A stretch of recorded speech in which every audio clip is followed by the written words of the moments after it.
Hey everyone.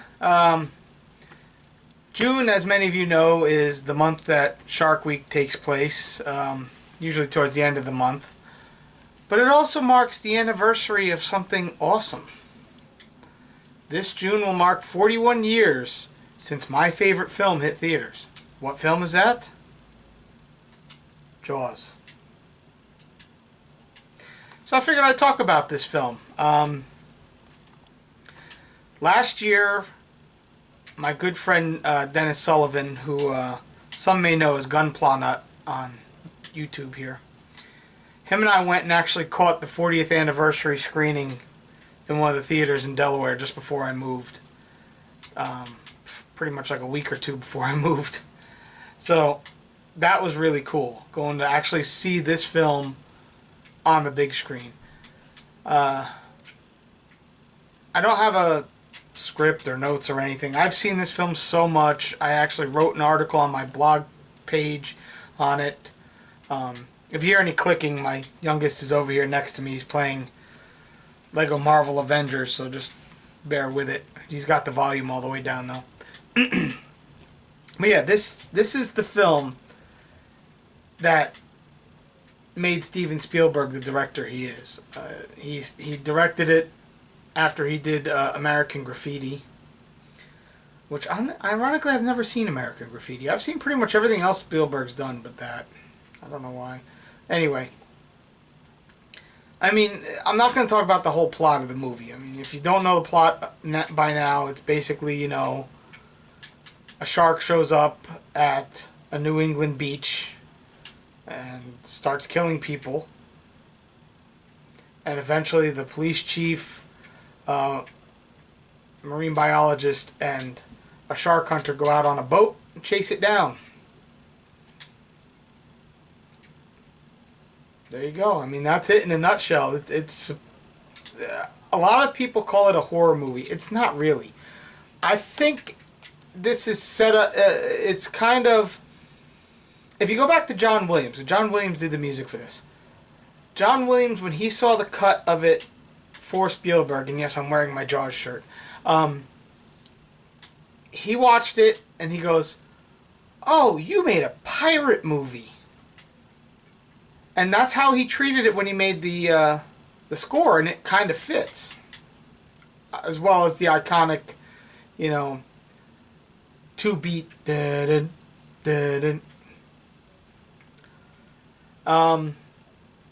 production of this film was not an easy task for Spielberg. He had a lot of problems, more than he cared to admit, including the mechanical shark, which he named Bruce after his lawyer, not working. It ended up being a blessing in disguise because it gave the movie a lot more tension, especially in the final chase scene in the third act, where Quint, the shark hunter, played by the great late Robert Shaw, he would put barrels, these yellow barrels, into the shark, and the whole thing is the barrels would keep the shark from going down because they would put stress on the shark, and the more barrels you put in, the harder it'd be for the shark to dive. It'd put more stress on it, and it would eventually kill it by giving it a heart attack, for, you know, which is pretty much what happens in the book. And yes, I have the book here too. Peter Benchley's Jaws. There are a few differences between these. I can discuss these towards the end of the video. But yeah, the whole thing with the barrels, which is in the book, actually presented Spielberg with an opportunity because the mechanical shark wasn't working. He wanted to show it, but he couldn't. So the barrels ended up representing where the shark was. So every time you would see these barrels come up, it would build tension, which was wonderful. It was wonderful. Because all throughout the movie, you only got briefest glimpses of the shark. It wasn't until the last little bit of the movie. I mean, the first big reveal of the shark was this scene that's on my shirt, you know? You know, you're going to need a bigger boat. That was it. The cast was great, you know. The late Roy Scheider, one of my favorite actors, as Police Chief Brody, the man tasked with trying to catch the shark. Richard Dreyfuss as Matt Hooper, from an Oceanographic Institute, who comes to town to try and help. The way that Hooper and Quint would butt heads because they both were experts in their particular fields, and they both had different ways of dealing with this shark, and this shark was different. Neither one of them was right. Now, the size of the shark, they went for 25 feet for a great white. Spielberg wanted something monstrous, and so did Peter Benchley. In his book, the shark is large like that too. They wanted something large but realistic.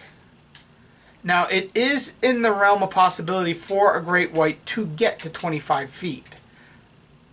The largest one on record, I think, is a little over 20 feet, and it was about almost 3 tons. But sharks don't stop growing till they die. So it is in the realm of possibilities for a great white to get up to 25 feet, which is terrifying because by then it could pretty much swallow a man whole. But yeah, this Blu-ray itself is also an awesome version of the film. It has one of the greatest documentaries on Jaws ever made, and that's The Shark Is Still Working. Now, I had heard about The Shark Is Still Working when they were still in production of it, and I had supported them. I was always in their chat groups talking to them, things like that. It was a great community thing. I was always trying to keep tabs on when was this going to get released, and they couldn't release it. They were being held up by Universal, and then Universal decided when they were going to do this version of the film, put it on Blu-ray, that it was going to be the main extra on it. And it's exclusive to the Blu-ray. The Shark Is Still Working. Now, there's also other documentaries on here. There's a 2-hour documentary on the making of the film. A look into how they restored the film from the original print into the Blu-ray copy. And this is a beautiful print of the film, by the way. Very good. I've seen this film so many times. I've got so much of it memorized. I mean, you have Murray Hamilton as the mayor of Amity. The town is Amity. It's a fictional town set in, supposed to be in New York State, but in Long Island Sound. It's an island, even though there is no such island there. It was filmed on Martha's Vineyard. And there are still a few remnants there to this day. And they used to have a Jaws Fest every year on Martha's Vineyard. I would have liked to have attended when I lived out that way. I'm a little too far now, but it is what it is. It's the first true summer blockbuster. It came out, it just dominated everything. The first film to make $100 million in the box office. And back then, this is 1975. I wasn't even 2 years old when this came out. That tells you something. But 1975, $100 million is a lot more than, it's like a $1 billion film today, almost. It's a great film, really. Give it a watch. This is my favorite film. We'll go over some of the differences between the film and the book. The book starts off similarly, where there's a young girl swimming, but in the movie it shows her just meeting a guy and they go skinny dipping. In the book, they had already known each other, sort of, and they go outside and the man passes out. She goes out swimming. Shark eats her.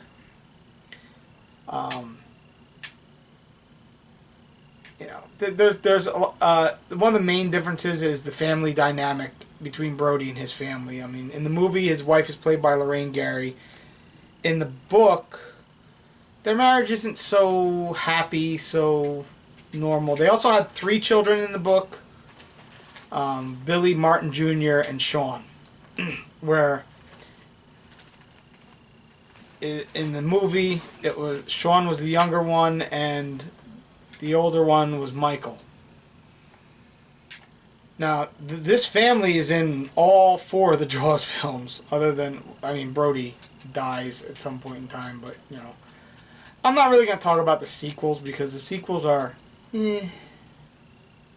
especially the 4th one. The 4th one is just awful. But, yeah.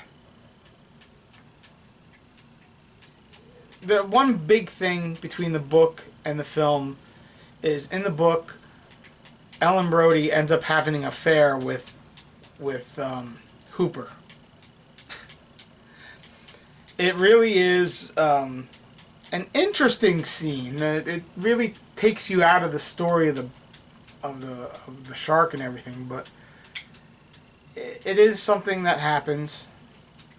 And another thing is, Hooper doesn't survive in the book, and Quint ends up having a fate similar to Captain Ahab, where he's actually tangled in all the wires from the barrels and is drowned. He's not eaten by the shark. I think his death here is more visceral and more earned.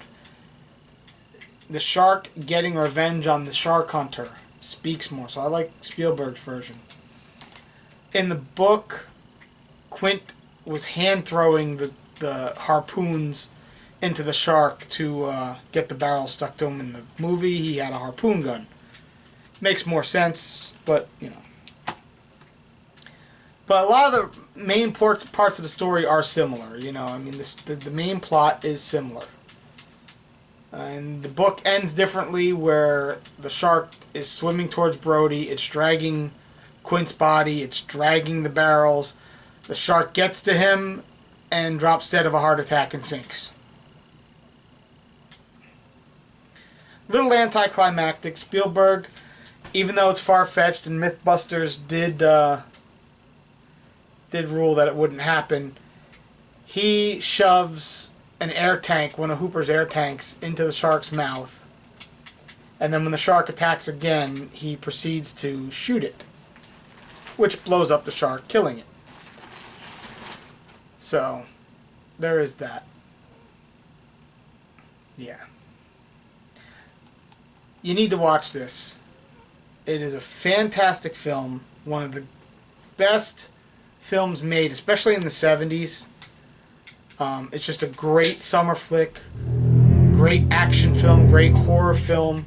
Just all around a well done package, and deserves the praise that it gets over the years, and deserves the fact that it made Steven Spielberg a household name. Highly recommended. If you can get a hold of the Blu-ray, please do. Please watch The Shark Is Still Working. It is a fantastic look at the legacy of the movie Jaws in the public eye.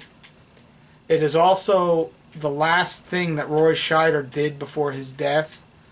So if you're a Roy Scheider fan, you really want to watch the documentary, as he narrates it as well as is one of the people that is interviewed.